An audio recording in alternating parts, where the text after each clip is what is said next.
if all of you can hear me, but if you can't, just let me know if you can't hear me. Can everybody hear me?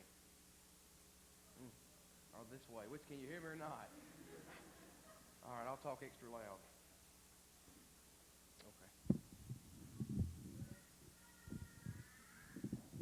Okay.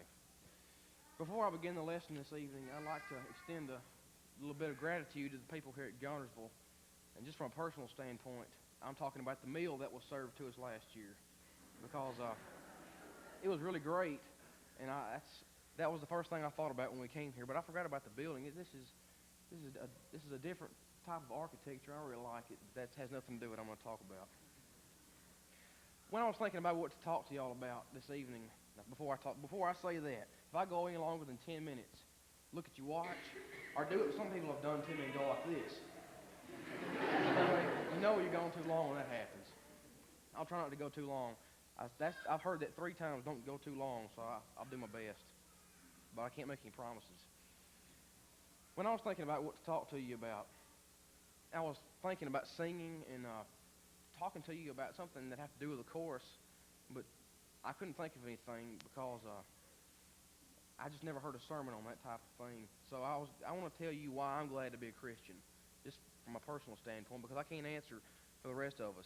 I think I've got a pretty good idea, but if there's one thing that each of us can say we have in common, it's that we're glad to be a Christian. What better way to live? There's not a better feeling in the world than to wake up every morning knowing you're going to heaven. There's not a better feeling. I can promise you that. And if you don't have the feeling, maybe you'll change your mind after tonight. And there's 3 reasons. Like, it wouldn't be a sermon if there wasn't 3 reasons. So, the first reason why I'm glad to be a Christian is because Christianity gives us a challenge each day. What bigger challenge is offered to people on the earth than to follow the example of a perfect being that came here from heaven?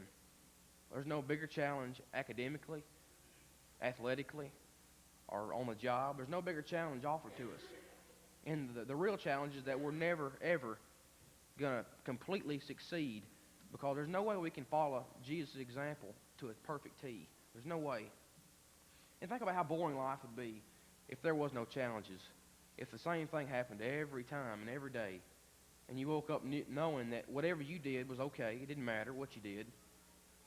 But now we have a system of values and a system of morals and some guidelines set for us on how to treat people and how to look at things and what our mind should be. It's different to act out certain things because you know you should as a system of rules, but to transform your mind and to change your wanter, if you will, it's 2 completely different things. And I think in order for us to achieve the mind of Christ, we have to really study and understand what the mind of Christ is. And we really have 2 challenges in following Christ's example. And the first one is to grow spiritually. 2 Peter 3:18 says to grow in the grace and the knowledge of Christ. And if we can't understand the grace and try to accept some knowledge that's in the book, we're not going to get very far. And of course, this is the biggest challenge. I'm going to turn over to Romans 12, and I'm going to read the first 2 verses if you'd like to turn over there. This is the biggest challenge I've ever seen or heard of. Romans 12, verse 1. I beseech you, therefore, brethren, by the mercies of God, that you present your bodies a living sacrifice, holy, according to God, which is your reasonable service. And do not be conformed to this world, but be transformed by the renewing of your mind, that you may prove what is good and acceptable and perfect will of God. If that's not a challenge, I don't know what is. I've never heard of a challenge such as that until I had read that verse, which I'm sure every one of you have heard it. The second reason why I'm glad to be a Christian is because living is made worthwhile. Have you ever heard the phrase that anything having is worth working for? I'm sure most of you have. I know some people that play ball have heard it. If you've played any sports at all, I'm sure your parents, your grandparents, your coaches, or somebody has said, well, son or daughter, it's not worth having if you're not willing to work for it. And we know eternal life is not just handed to us and we can do whatever we want to with it. It's there, but we have to take it. And for us to take it, we have to notice that it is there. Jesus is on our side. He's not out to get us. And all you got to do is just take it and apply what the Scriptures say to your life, and you're going to heaven. that's living made worthwhile. And Brother Bradley, Guntersville's Brother Bradley, his dad, I go to Mayfair, and his dad has a television program that's called Abundant Living. And John 10:10 says that Jesus didn't come to give life, but to give it in a more abundant fashion. And some people think that the Christian life is kind of dull and kind of boring, or it's just not. There's not many opportunities that are involved. But Jesus says that the Christian life is a life of abundance. It's great. It's full of challenges, opportunities. There's nothing better. I can promise you, just from personal experience. And we really appreciate Brother Bradley at Mayfair. And the third reason is that dying is made bearable. What is the world's view of dying? We know what it is. It's dark. It's gloomy. Even when we think about dying, it's not something that we're happy about, especially when it's one of our family or one of our friends. Dying is not something that we look forward to. At least most of us don't. I think there's two ways to look at it.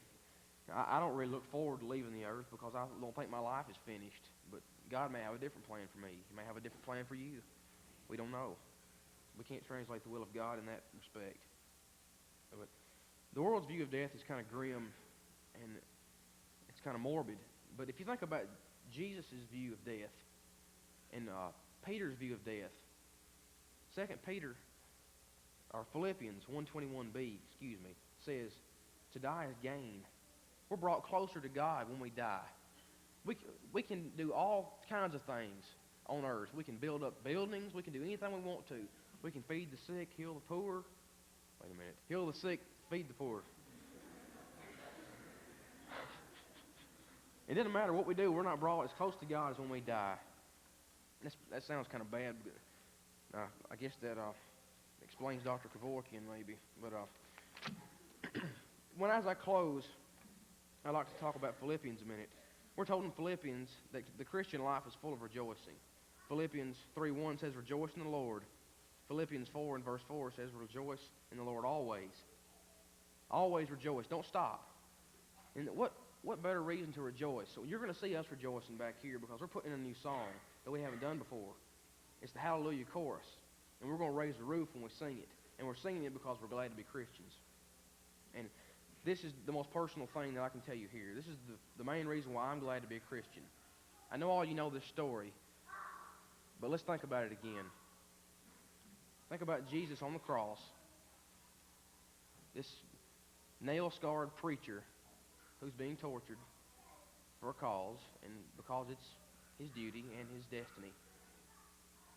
And a thief to his right or to his left, I can't remember which one it was, but a thief on the side that is receiving a due punishment because he's done something that deserves the sentence of death. Just ask Jesus. Just make a simple plea. Jesus, when you go into your kingdom, remember me. And Jesus doesn't say this in so many words, but he says this. You know what he says? Consider it done. You're there, man. That's what he's saying. You're there. And if that doesn't make you want to rejoice, then nothing will. And this is a great way to look at it, too. It gives me a great feeling to know that there's an ex-convict walking around those streets of gold that knows more about grace and redemption than 1,000 biblical scholars do. That's exactly right. He knows more than any of us do. And he deserved the sentence of death, but he noticed that Jesus was the Son of God, and he took it. He took it. I suspect that he probably heard Jesus speak or teach something because there was a great deal of respect that was shown to Jesus. And Jesus could read our hearts and minds, so obviously his heart was in the right place. And now let's talk about you. Excuse me. Let's talk about you. Where do you stand? Do you believe that Jesus Christ is the Son of God? If you don't, I don't know why you don't. Read the book. Let's believe that Christ is the Son of God. You can come down here. There's people here that can make you, that can't make you. They can baptize you. They can pray for you. We can do anything you want. Brother Bradley, the elders here, come on down here. You can be buried in baptism. We can pray for you. If there's some need that you have, if it's guilt, let the guilt go. Whatever's bothering you, let it go. Give your problems to Jesus. He is a healer. He's the best thing that's ever happened to me, best thing that ever happened to any Christian. I can promise you, there's no better feeling than to know that we're debt-free.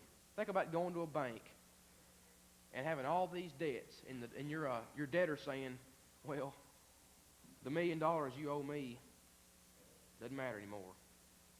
That you're debt-free now. You can do whatever you want to. You can charge the biggest tab you want to, and you're still going to be debt-free, because that's what Jesus is telling us. You can't get any better than it is. So I don't think I've gone 10 minutes. I don't think I've gone as long as I should, but I think I've got to the point. If you need any help, come on down here while we stand.